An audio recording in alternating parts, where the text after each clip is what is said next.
Hello दोस्तों, कैसे हो। एक और नई वीडियो लेकर आप दोस्तों के लिए हाजिर हुए। पाकिस्तान सुपर लीग पीएसएल की टीम के कोयटा ग्लेडियर्स के लीग नवे एडिशन में कप्तान सरफराज अहमद को तब्दील करने का गौर किया जा रहा है। क्रिकेट की कवरेज करने वाली वेबसाइट क्रिकेट इन्फो के मुताबिक फ्रेंचाइज के प्लेयर ड्राफ्टिंग के दौरान सरफराज अहमद को टीम का कप्तान नामजद किया था, लेकिन अब इसमें तब्दीली लाई जा सकती है। वीडियो में आगे बढ़ने से पहले आपसे छोटी सी रिक्वेस्ट है, आपने अभी तक हमारे चैनल को सब्सक्राइब नहीं किया तो चैनल को कर दे सब्सक्राइब, बेल के आइकन को भी दबा दें और ऑल पे प्रेस कर दें ताकि आने वाली वीडियो का नोटिफिकेशन आप तक पहुंचता रहे। तो चलते हैं बिना टाइम वेस्ट के वीडियो की जानिब। ख्याल रहे कि सरफराज अहमद पिछले 8वें वर्ष से टीम के कप्तान हैं और उनकी क़यादत में सिर्फ एक बार ही कोयटा ग्लेडियर्स पीएसएल जीत पाई है।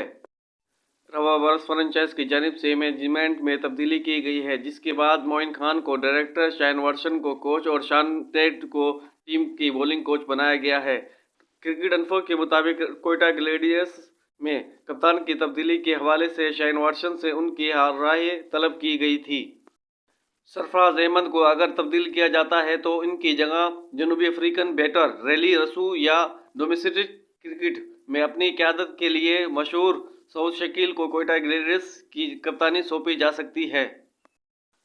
ख्याल रहे कि इससे कबल कोयटा ग्लेडियर्स के मालिक नदीम उमर के एक इंटरव्यू में कह चुके हैं कि सरफराज अहमद खुशी से कप्तानी से अलहदा हो जाए।